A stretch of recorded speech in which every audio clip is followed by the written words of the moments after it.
We back again. It's Bojangles.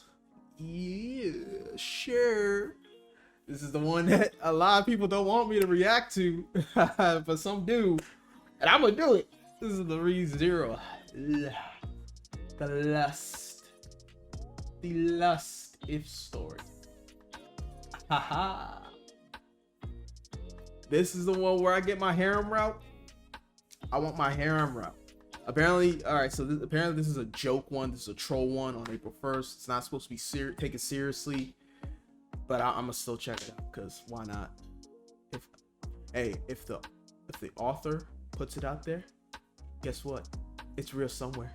It's real somewhere. I want my waifus. All right, so let's check this one out because I'm ready. I'm ready. Before we get started, over 80% of y'all aren't subscribed to this channel. Hit the subscribe button. We're trying to hit 10K by the end of the year. Maybe we can hit it, maybe not. Who knows? So without further ado, let's get it started. Let's go.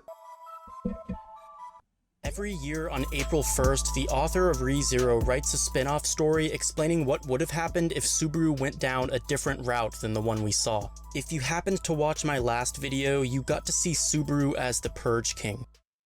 Well, now he's the Harem King. Welcome to the Butterfly Dream, aka the Harem If. This chapter is confirmed to be the Lust If story, but it was actually written before the author had figured out what he wanted the If stories to be. So Lust doesn't exactly belong with the other If stories. Pride, sloth, wrath, greed, and gluttony all show us what would have happened if Subaru had made the wrong decision at a specific point in the story. All of which, by the way, are beautifully written works of art laced with world building, character development, lore, and information that has allowed us to appreciate ReZero at a higher degree than we ever thought possible.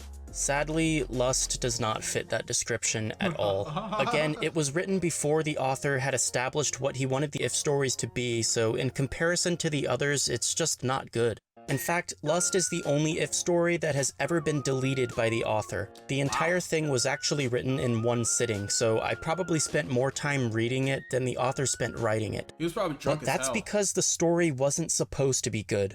You see, Lust was actually the author playing an April Fool's prank on the readers. The idea was to upload a ridiculous harem chapter and then delete it a day later, making the readers question their sanity. He wanted the readers to wonder whether the story really existed or if they had just dreamt the whole thing, hence the title Butterfly Dream. It was all a dream.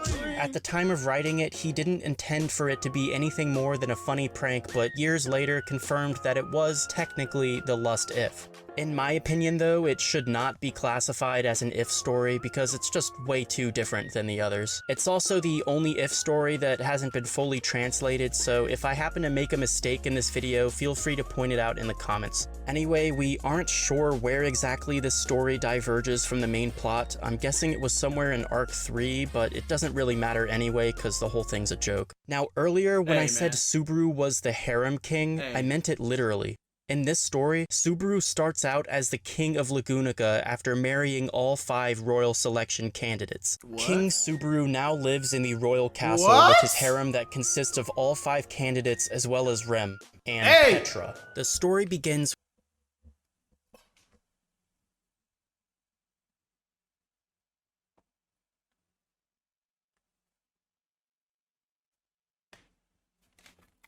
FBI. Yeah, we got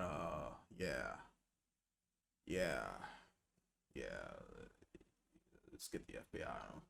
Bro, what the hell were you thinking? It started out so well. The 5 candidates, Rem and Petra.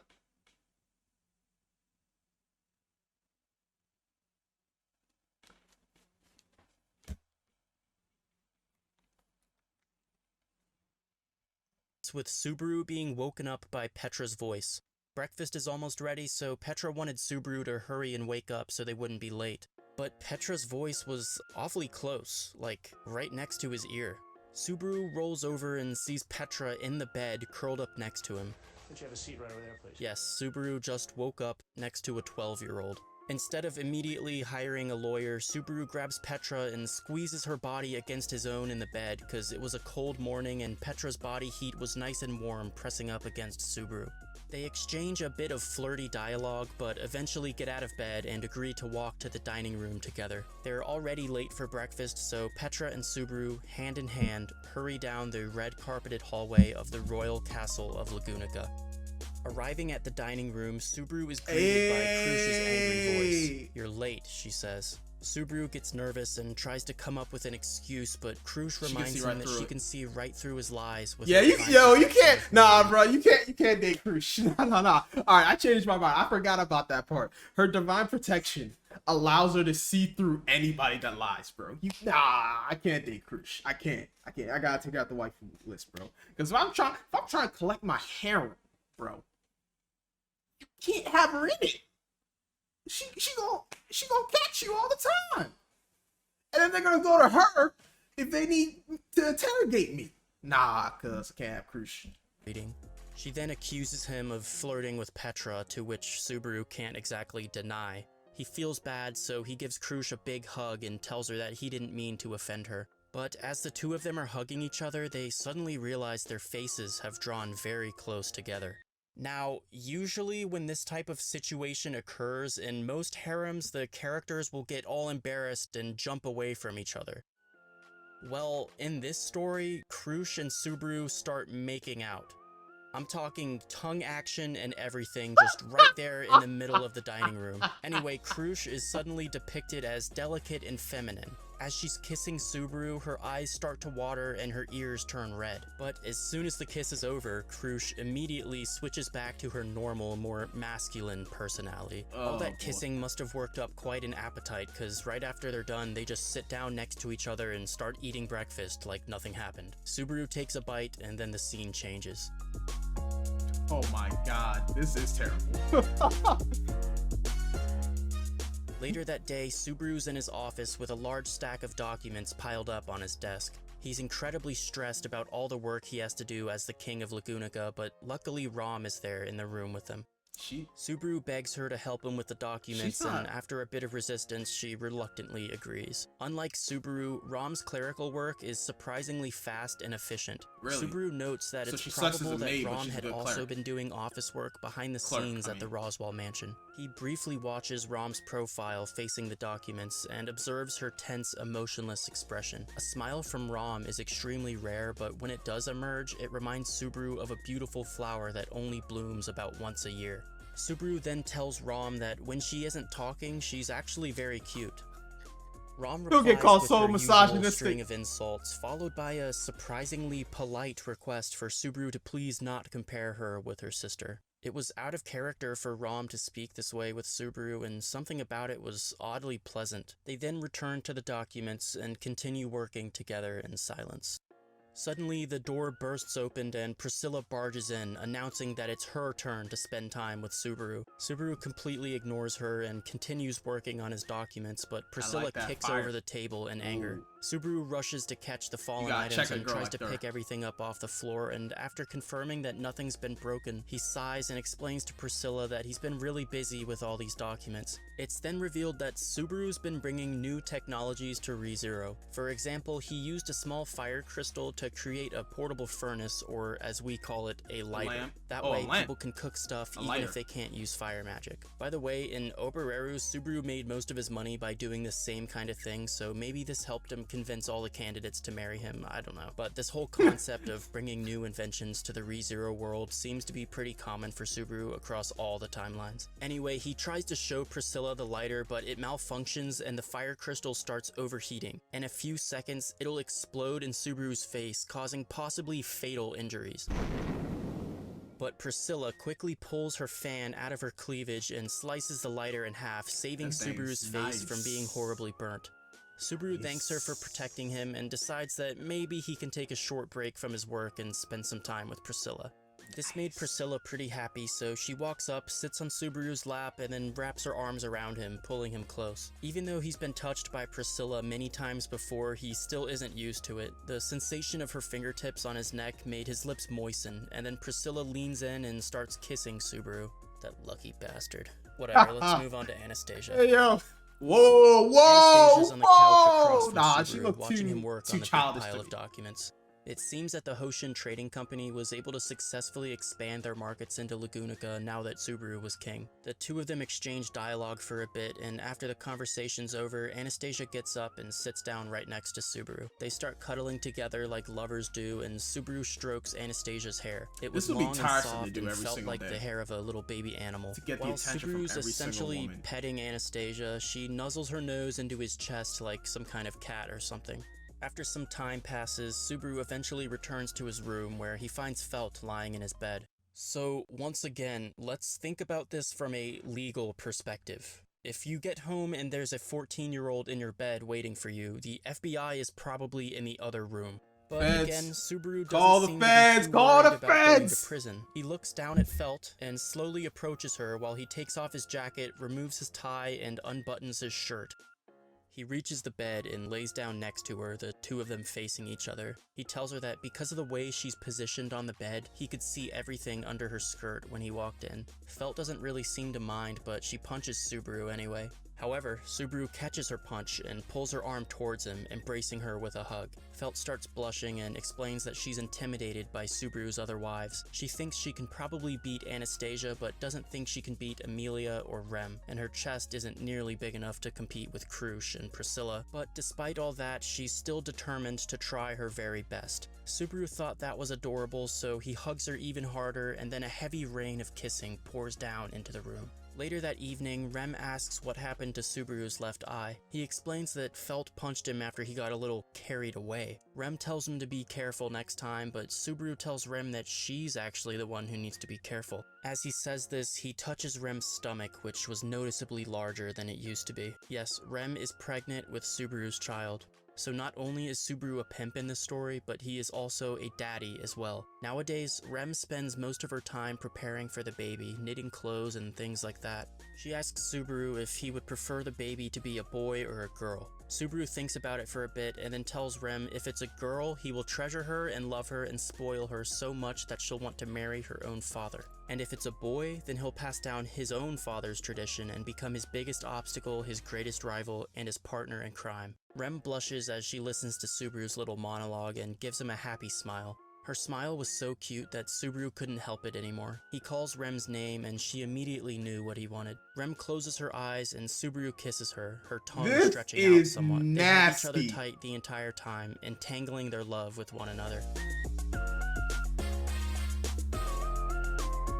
Subaru was supposed to finish his big load of office work before he went to bed, but as we saw, he got a bit sidetracked by all of his hoes. He's finally got some free time to finish up his work, but instead he decides to go visit his main bitch. Opening the door, he walks into Amelia's room and sees her sitting on the edge of the open window with her hair swaying in the breeze. Amelia was a bit surprised that Subaru was visiting her at nighttime, but she happily welcomes him with a smile. Amelia's kind words make Subaru shed a tear. Her presence felt like it healed away all the stress he had accumulated as the king of Lagunica. Turning away to hide his face out of embarrassment, Subaru tries to leave the room, but Amelia stops him and pulls his head into her chest. She touches his back with a slow rhythm as if she was comforting a child. Subaru was exhausted from his busy day, so after a while he tells Amelia it's time for him to go to bed, but Amelia offers to let him sleep in her room. Subaru agrees and embraces Amelia with a hug, and the two of them fall into her bed together. Subaru says goodnight and then tries to fall asleep, but he's interrupted by Amelia saying Daisuki. Yes, Amelia tells Subaru she loves him. The two of them start kissing and the chapter ends.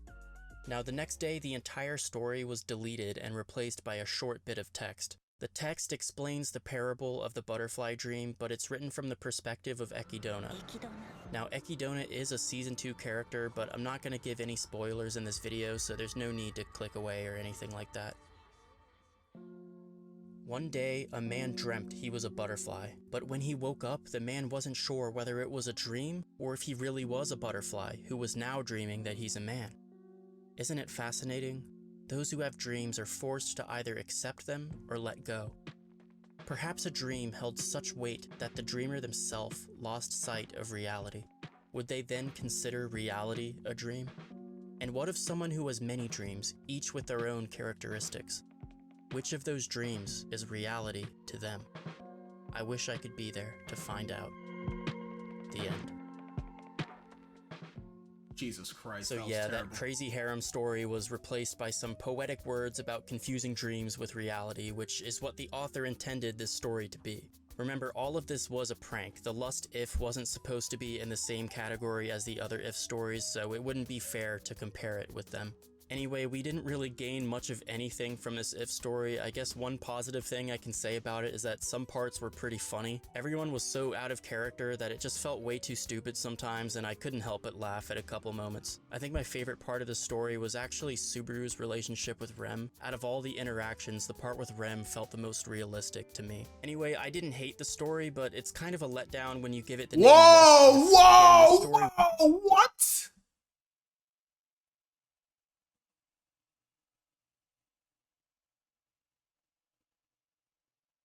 Oh no, it's fake. It's gotta be fake. Let down when you give it the name Lust If. It's fake. Again, the story was written before Pride, Wrath, Gluttony, and Greed, so the author hadn't figured out what he wanted the If stories to be yet, and that's why I think the Lust If should be rewritten as a proper If story to fit the standards set by the other stories. But yeah, what did you guys think about the Lust If? Did this seem realistic at all? I mean, with infinite lives, could Subaru actually maintain a harem with all of those girls? Personally, to me, the other If stories where he becomes a villain felt more realistic than this one, because I just can't realistically imagine all the competing candidates agreeing to share Subaru. I mean, Priscilla at least would totally start killing people, right? And by the way, where the hell was Beatrice? I would have preferred to see Beatrice instead of Petra, but I don't know. Let me know what you guys thought. Hopefully this video helped clear up the misconception that the story was deleted because the fans hated it. Don't get me wrong, it definitely was bad, but that's just not why it was deleted. When the story was first released, the feedback it got was actually overwhelmingly positive. The Japanese novel readers liked it a lot, and I think the author did as well. I did enjoy the story, I just don't think it should be classified as the Lust If, that's all.